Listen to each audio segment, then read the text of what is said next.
Boa noite a todos, que a paz e o amor do nosso Mestre nos envolva nesta noite.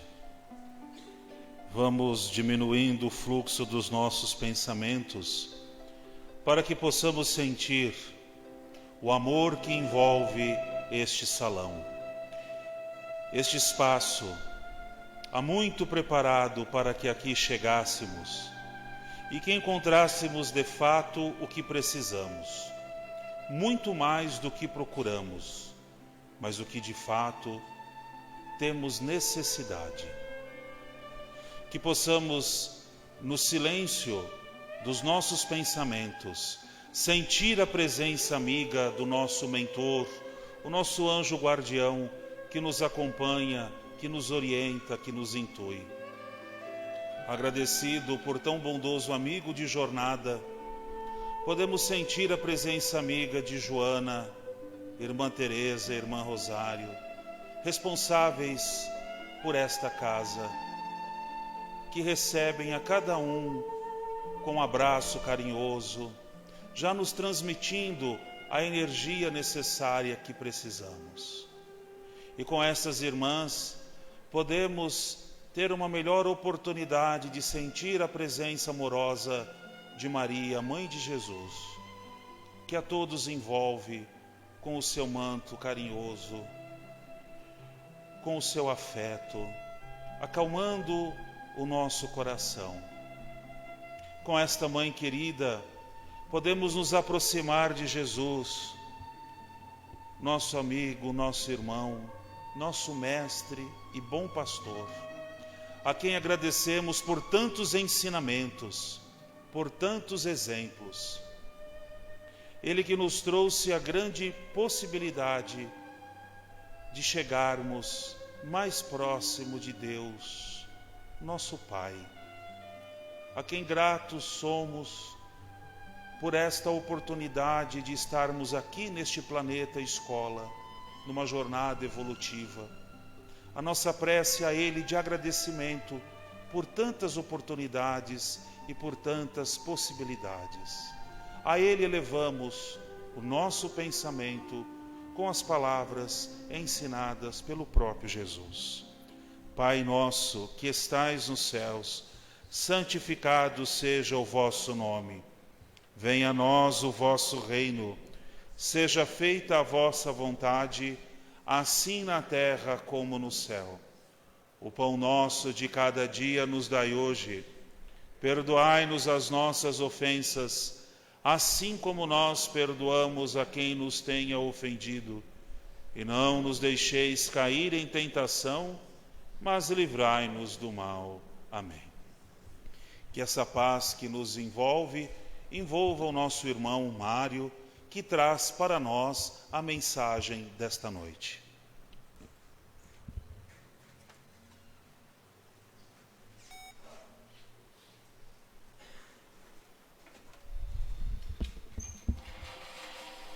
Boa noite a todos.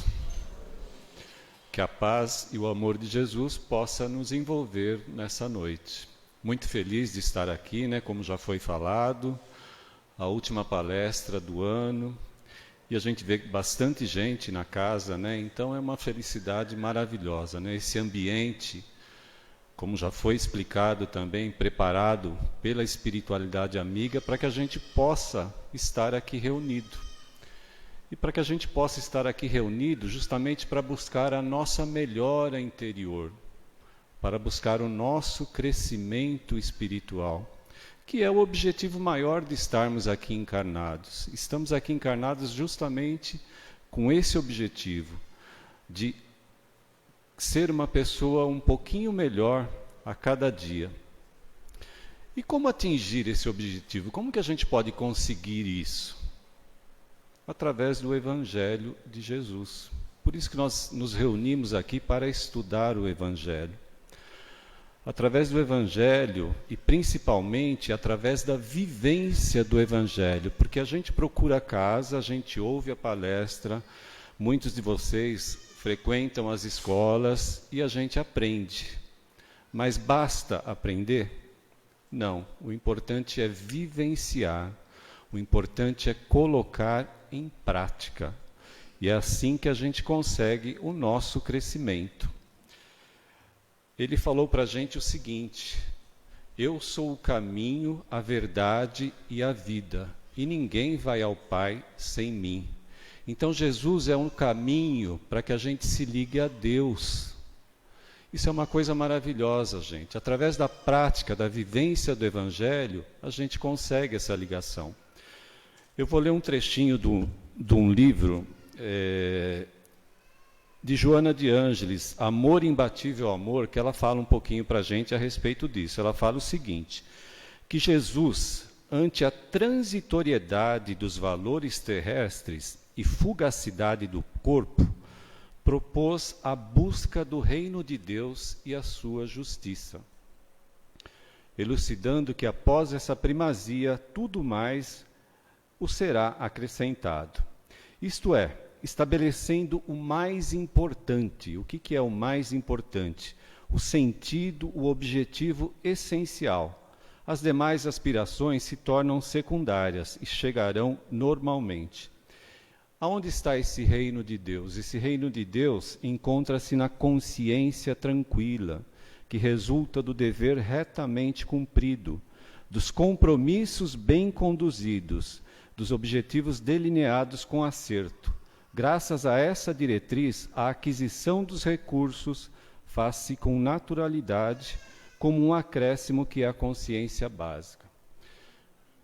O que a gente está querendo dizer com isso, gente? Vivemos num mundo extremamente materialista, muito ligados ainda à matéria. E o que Jesus, quando ele trouxe esse ensinamento, buscai o reino de Deus, e o demais lhe será acrescentado, e que a Joana explicou para a gente agora aqui. A gente buscar as coisas essenciais, as coisas do espírito, em detrimento das coisas materiais. E a gente faz isso, a gente faz justamente o contrário, nos ligamos muito às questões materiais, esquecendo as coisas do espírito. E Jesus diz o seguinte: buscai o reino de Deus e o demais lhe será acrescentado. Através dessa busca do reino de Deus, a gente vai adquirir o equilíbrio necessário e as coisas materiais, o demais, eles vão vir de uma maneira natural para a gente. E a gente vai conseguir viver com serenidade, com tranquilidade, com um equilíbrio. E se a gente faz o contrário, se a gente se liga prioritariamente nas coisas materiais, o que acontece? Vem o desequilíbrio, vem a depressão, vem o sofrimento, vem as angústias, vem os desentendimentos familiares, desentendimentos com a sociedade, ou seja, o sofrimento. E não é isso que a gente quer. Então, cada vez que a gente procura a casa espírita, a gente procura com o objetivo de aprender o ensinamento de Jesus, o Evangelho, e o mais importante, que a gente coloque isso em prática. Através desse ensinamento a gente consegue essa tranquilidade, essa vida boa que a gente quer, a gente consegue a felicidade. E o tema da noite nos fala, o tema é: não julgueis para não serdes julgados. Um tema muito importante. Ele nos diz que, ele nos alerta, vou acertar aqui a posição correta, sobre a importância da gente não julgar precipitadamente os nossos irmãos e não atirar a primeira pedra. Por quê?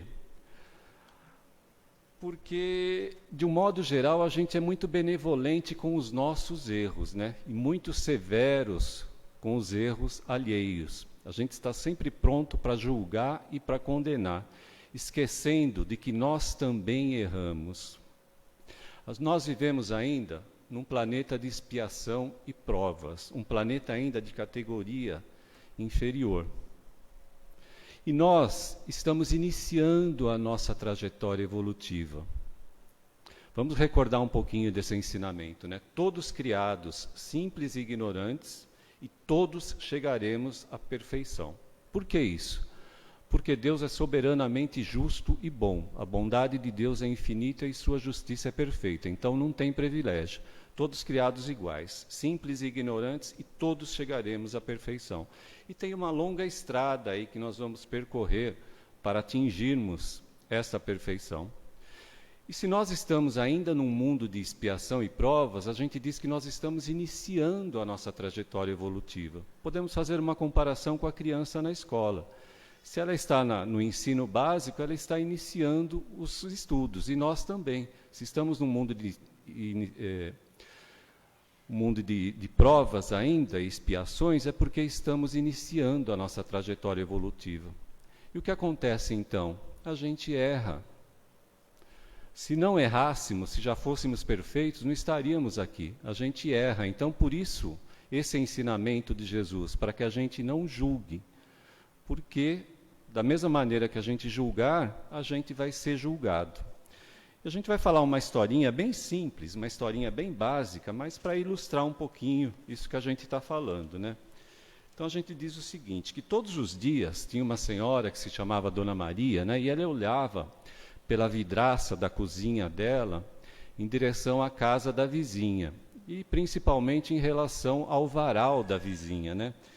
E ela comentava com os seus familiares, nossa, como os lençóis daquela mulher estão sujos. E aí no dia seguinte, novamente na cozinha, né, e olhando mais uma vez para a casa da sua vizinha, né, e a vizinha estava lá estendendo a roupa, ela fala o seguinte, nossa, eu não sei como ela não tem vergonha de pendurar essas roupas tão sujas no varal.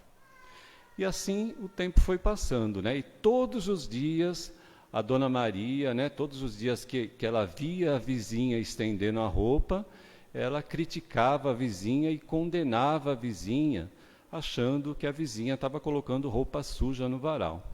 Até que um dia, cansada já dessa situação, ela falou, eu vou alertar a minha vizinha, eu vou falar com ela. E aí, lá na janela da cozinha, a vizinha lá estendendo a roupa, ela foi abrir a janela. E qual não foi a surpresa dela, né? A hora que ela colocou a mão na janela, ela viu que ficou uma marca da mão dela na janela. Aí ela pegou um pano e passou um pano na vidraça. E ela viu que o pano ficou bastante sujo. Ela ficou surpresa, né? Mas aí ela pegou o pano e limpou toda a vidraça, né? Fez uma limpeza completa ali. E qual não foi a surpresa dela quando ela olhou para fora? O que ela viu? Roupas penduradas no varais, roupas muito limpas, roupas muito alvas, muito brilhantes. Aí ela descobriu que, na realidade, o que estava sujo não era a roupa da vizinha.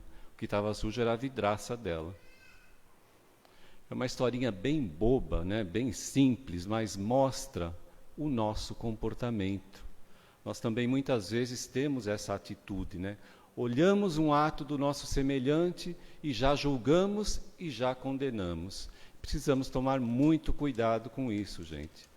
E vamos buscar agora, então, no Evangelho de Jesus, né, duas passagens que ele ilustra bem esse tema. A primeira dela diz o seguinte, não julgueis, a fim de não serdes julgados, porquanto sereis julgados conforme houverdes julgado os outros. Empregar-se-á convosco a mesma medida que vos tenhais servido para com os outros. Essa passagem está no Evangelho de Mateus, no capítulo 7. E uma outra mais ilustrativa ainda, que a gente vai desenvolver um pouquinho mais, né? Ela diz o seguinte, então os escribas e os fariseus lhe trouxeram uma mulher, que fora surpreendida em adultério, e pondo-a de pé no meio do povo, disseram a Jesus, mestre, essa mulher acaba de ser surpreendida em adultério. Ora, Moisés, pela sua lei, ordena que se lapidem as adúlteras. Qual a sua opinião sobre esse assunto? Eles diziam isso para tentarem Jesus, né, para terem do que o acusar. Aí Jesus, porém, abaixou e começou a escrever na areia com o dedo. Mas eles continuaram a interrogar Jesus. Aí então Jesus se levanta e diz o seguinte, aquele dentre vós que estiver sem pecado, que atire a primeira pedra. E Jesus abaixou novamente e continuou a escrever na areia. Aí aqueles homens que estavam lá acusando a mulher, né, que estavam interrogando a Jesus, o que aconteceu? eles começaram a ir embora, um por um, começando pelos mais velhos, até que ficou somente Jesus e a mulher. E aí então Jesus se levanta e pergunta para a mulher: mulher, onde estão aqueles que te acusavam? Ninguém te condenou? E ela responde para ele: ninguém, Senhor. E ele fala então, também eu não te condenarei. Vai-te e de futuro não tornes a pecar. Essa passagem está no Evangelho de João, no capítulo 8. Muito bem, essas duas passagens, elas ilustram de uma maneira maravilhosa, o tema da noite, para que a gente não julgue, Então, na segunda passagem, a gente pode perceber claramente qual que era o objetivo dos escribas e dos fariseus. Eles queriam colocar Jesus contra a lei de Moisés. Por isso que eles estavam interrogando a Jesus. Só que Jesus conseguiu sair de uma maneira bastante inteligente, Ele conseguiu fugir dessa armadilha e, mais ainda, deu uma lição de moral para todos eles. E um outro ponto muito importante que a gente pode tirar de ensinamento dessa passagem. Muito bem, a mulher foi surpreendida em adultério. Alguém comete adultério sozinha? Não, Então, onde estava o parceiro dela? Onde estava o homem? Porque apenas a mulher é que tinha que ser apedrejada. Eles falaram que a lei de Moisés recomendava a lapidação para quem fosse pego em adultério. A lapidação é justamente a morte pelo apedrejamento. Por que a mulher apenas tinha que ser apedrejada? E o homem? Por que o homem não estava lá com ela? Porque se a gente for ver, eles falaram da lei de Moisés. Se nós formos ver no Velho Testamento, em Levítico, ele recomenda que os dois sofressem a lapidação. Então não era justo que apenas a mulher estivesse ali.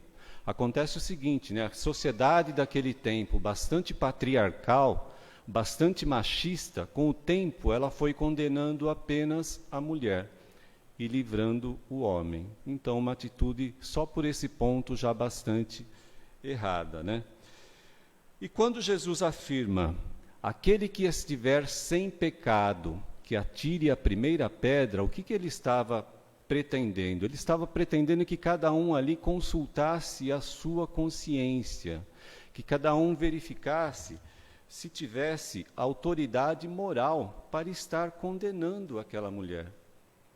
E aí ele se abaixou e ficou esperando, esperando o resultado da palavra que ele tinha passado para ver o que acontecia. E realmente todos eles perceberam que não tinha autoridade moral para julgar a mulher. E Jesus? Aí ele se levanta, ele está sozinho com a mulher, e ele diz aquela frase, vai, eu também não te condeno, vai e não peques mais. Jesus tinha sim autoridade, só que ele não julgou, ele não condenou, ele não falou que era para apedrejar, não falou que não era para apedrejar, ele simplesmente disse: vá e não peques mais. Quando ele diz vá, o que a gente pode tirar desse ensinamento? Somente a Deus cabe o julgamento. A nós, homens, nós não temos realmente nenhuma autoridade para julgar o nosso semelhante. Por quê? Porque, como nós falamos já, somos errantes também, a gente também erra. Então, cabe apenas a Deus julgar. E quando ele diz, não peques mais, aí ele está demonstrando a misericórdia de Deus. Por quê? Porque Deus é tão maravilhoso, Deus é tão misericordioso, que Ele sempre dá a oportunidade de nós recomeçarmos, de nós corrigirmos o nosso erro. Então ele falou para a mulher: vai e não peques mais. Então corrija o seu erro, corrija a sua atitude. E é assim que a gente deve buscar a nossa ação, porque a gente vai errar. Nós vamos errar, mas vamos consultar a nossa consciência como ele recomendou, perceber o nosso erro e buscar não errar mais. Ah, mas eu errei de novo. Tudo bem, gente. Errou de novo? Busque não errar mais. Devagarzinho a gente vai conseguindo a nossa transformação. A gente vai conseguindo a nossa melhora interior. Agora a gente está falando de não julgar, de não condenar, né? Talvez vocês estejam pensando, mas será que Jesus falava que então a gente não deve combater o mal, que a gente não deve, se alguém está errando, a gente não tem que fazer nada? Não, o ensinamento de Jesus não é esse. Ele está falando para a gente não julgar. Mesmo porque em várias passagens do Evangelho, a gente vê o mestre, né, repreendendo os fariseus, repreendendo os doutores da lei, quando ele fala, né, chamando de hipócritas e de víboras. Por quê? Porque eles não faziam aquilo que pregavam. Então, ele não estava falando para a gente não combater o mal. A gente tem que realmente, se a gente vê alguma coisa errada, a gente tem que combater o mal. Ele estava falando para a gente não julgar a pessoa. Por que não julgar a pessoa? Lembra que a gente falou da estrada evolutiva, de tudo que a gente tem que passar para atingir a perfeição? A gente não sabe o que aquela pessoa passou, a gente não sabe a situação dela, a gente não sabe o estágio evolutivo em que ela se encontra. Então não cabe a nós julgar. Não temos autoridade moral para julgar essa pessoa. Isso apenas Deus tem, como nós já falamos. E como devemos agir, né, perante os nossos semelhantes? Então a gente vai a Kardec nesse momento, né? Ele faz uma pergunta, isso está no Livro dos Espíritos, uma pergunta bem interessante. Ele diz o seguinte: qual o verdadeiro sentido da palavra caridade conforme entendia Jesus? Qual o verdadeiro sentido da palavra caridade conforme entendia Jesus? Quando a gente pensa em caridade, né, a gente já vai falar a resposta aqui. Normalmente a gente pensa o quê? Em doação, caridade material, não é isso? Vamos ver a resposta que foi dada para o Kardec. O que o Espírito da Verdade falou para o Kardec? Ele disse o seguinte: benevolência para com todos, indulgência para com as imperfeições dos outros e perdão das ofensas. Olha só, hein? Esse é o sentido da caridade. Benevolência para com todos, ou seja, ser bom para com todo mundo. Indulgência para com as imperfeições, para com os erros dos nossos semelhantes. E perdão das ofensas. Será que é fácil a gente agir dessa maneira? Sabemos que é difícil, né? Não é fácil.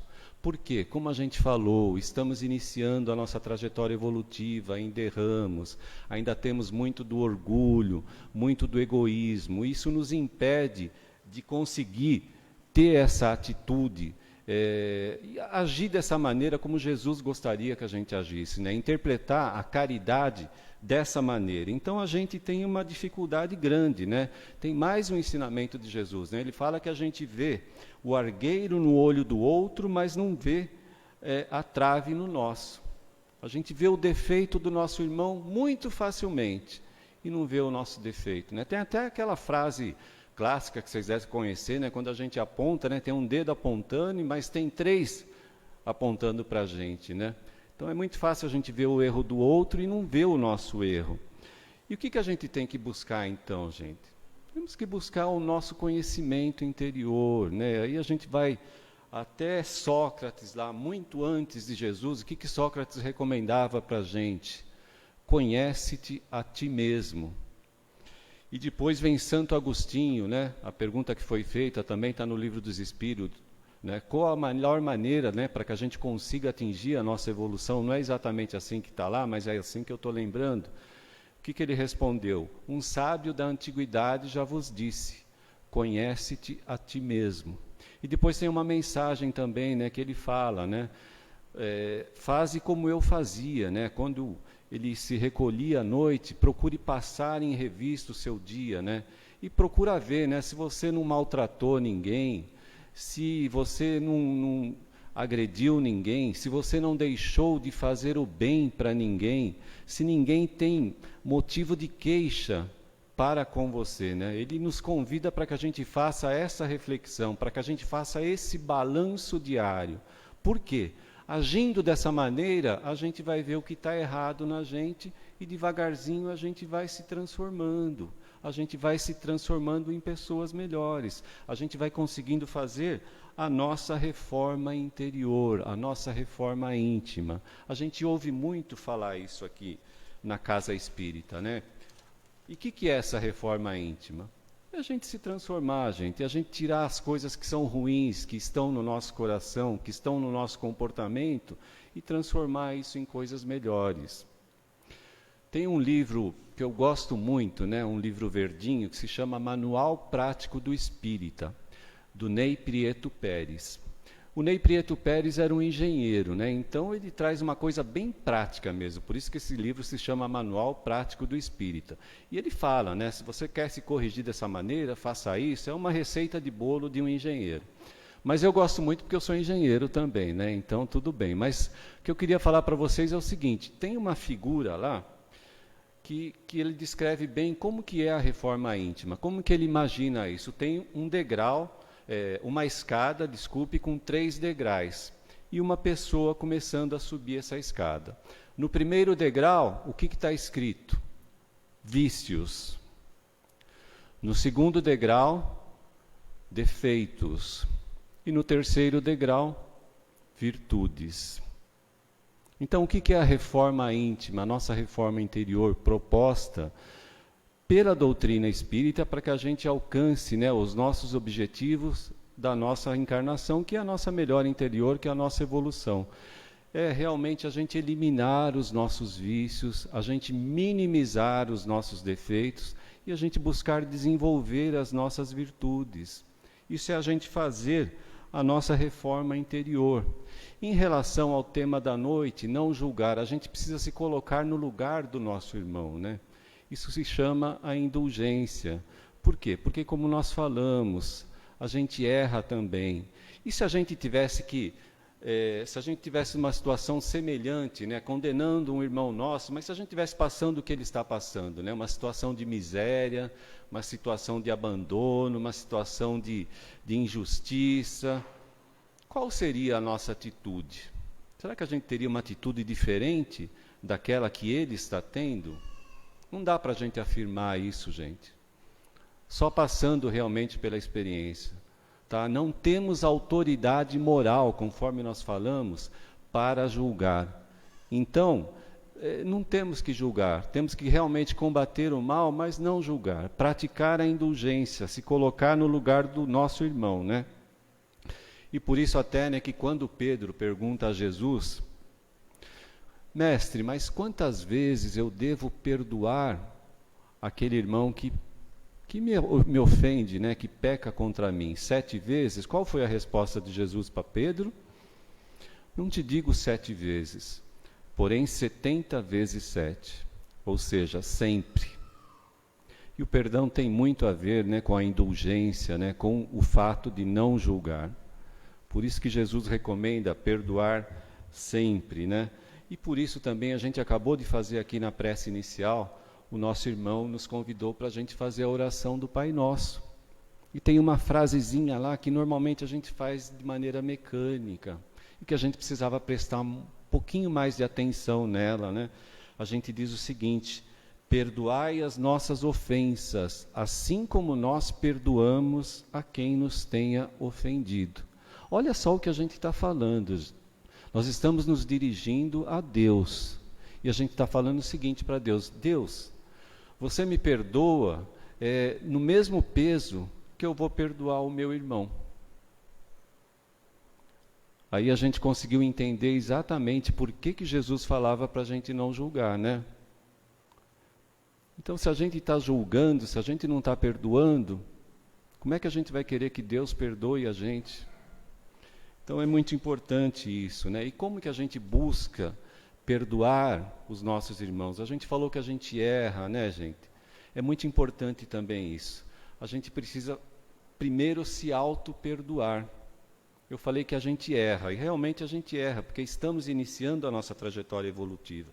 Então a gente erra, mas quando a gente erra, a gente precisa buscar o auto-perdão. O que é o auto-perdão? É aprender com o erro, é ter uma atitude responsável, é assumir a responsabilidade pelo erro, é se arrepender, é buscar aprender com o erro e, o mais importante, é fazer a reparação. E quem não consegue fazer isso, quem não consegue praticar o auto-perdão, não consegue perdoar também. Isso é uma coisa muito importante, né? Por quê? Porque a pessoa que é extremamente rigorosa consigo mesmo, ela se julgando, se condenando, se punindo, ela faz isso com os outros também. Então a pessoa que não consegue se auto-perdoar, não consegue perdoar os outros, né? Por isso, por esse motivo é que Jesus sempre nos chama a atenção para que a gente não julgue. Por quê? Porque isso é muito nocivo para nós e para todos, né? Então precisamos aprender isso e colocar em prática também, né? Quando foi perguntado para Jesus qual era o maior dos mandamentos, qual foi a resposta deles? Amar a Deus sobre todas as coisas e ao próximo como a ti mesmo. Falamos do auto-perdão, gente, ao próximo como a ti mesmo. A gente buscar o auto-amor também. Muito importante isso. Porque o que é auto-amor? Às vezes a pessoa pensa, você está querendo que nós sejamos egoístas. Auto-amor é egoísmo? Não. Auto-amor é a gente exercitar atitudes que sejam boas para nós. A gente querer crescer intelectualmente, a gente querer crescer moralmente, a gente buscar aprender, a gente buscar estudar, a gente buscar se melhorar. Isso é auto-amor. E quando a gente pratica o auto-amor, isso é uma coisa bem importante que a gente procura, que a gente precisa entender, né? Nós só damos daquilo que nós temos. Como que a gente vai amar o nosso próximo se a gente não tem amor dentro da gente? Então, através do auto-amor, a gente busca se encher de amor. A partir do momento que nós estamos fazendo isso, nós estamos nos capacitando para amar o nosso próximo e para amar a Deus. Esse é o caminho. Esse é o caminho recomendado por Jesus. Buscarmos aprender o seu Evangelho e, através da vivência do Evangelho, colocarmos esse amor na nossa vida para que a gente possa transmitir esse amor para todas as pessoas que convivem com a gente. A gente falou lá no comecinho, né, da nossa conversa, que a gente sempre busca a paz, né, a gente busca a serenidade, a gente busca a tranquilidade, a gente busca viver bem. Não é isso que nós queremos? Nós queremos a felicidade. E qual é o caminho? Mais uma vez a gente repete. O caminho é o Evangelho de Jesus. O caminho é a gente aprender e o caminho é a gente praticar. Com isso a gente vai conseguir se tornar uma pessoa melhor, um pouquinho de cada vez.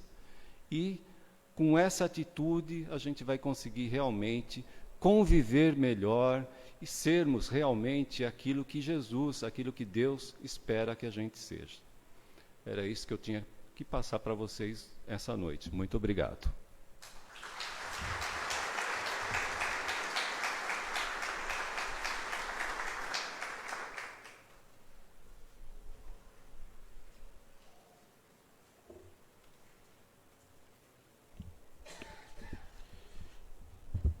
Que possamos unir os nossos corações em prece de gratidão, vibrações de amor, de serenidade,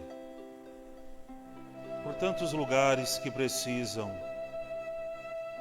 que sejamos pontos de luz nos ambientes de nossa convivência, com as pessoas que passam pelas nossas vidas, as pessoas que são e estão conosco. Temos tantas dificuldades, tantos desencontros, mas se lembrarmos da centelha divina que carregamos dentro de nós, vamos recordar que somos, sim, pontos de luz e podemos fazer essa luz chegar aonde for necessário. Que essa nossa vibração de amor, de paz e de serenidade possa partir desta casa abençoada, chegando a tantos lares, muitas vezes o nosso próprio lar. Há lares que estão em grandes desencontros. Que esta luz possa chegar a orfanatos, a asilos, presídios, leitos de hospitais, a lugares aonde talvez não possamos imaginar, mas que os missionários benfeitores do plano maior, contando com a nossa vibração de amor, possam levar essa luz a tantos lugares. E assim como os discípulos de Emaús, nós também falamos: fica conosco, Senhor. Fica conosco porque já cai a noite e nós precisamos da Tua presença amiga. Fica conosco, Senhor, porque são tantas as dificuldades que ainda permitimos que atrapalhem o nosso dia a dia. Mas, Senhor, com a Tua presença, com os Teus ensinamentos, poderemos nós fazer essa centelha divina brilhar cada vez mais e sermos pontos de luz, primeiramente para nós mesmos e para todos aqueles que precisarem. Que tenhamos a paz necessária para esta noite, que tenhamos a serenidade para o retorno aos nossos lares, mas também muita paz e muita serenidade para este ano que se inicia. Que façamos não só aquelas palavras pensadas de um feliz 2020, que tenhamos cada dia um dia feliz, sereno e tranquilo, colaborando pelo bem comum. Fiquemos em paz e que possamos viver este amor a cada dia. Aos que permanecerem no salão para os tratamentos, pedimos que possamos observar o silêncio, que ele também faz parte do nosso tratamento. Boa noite.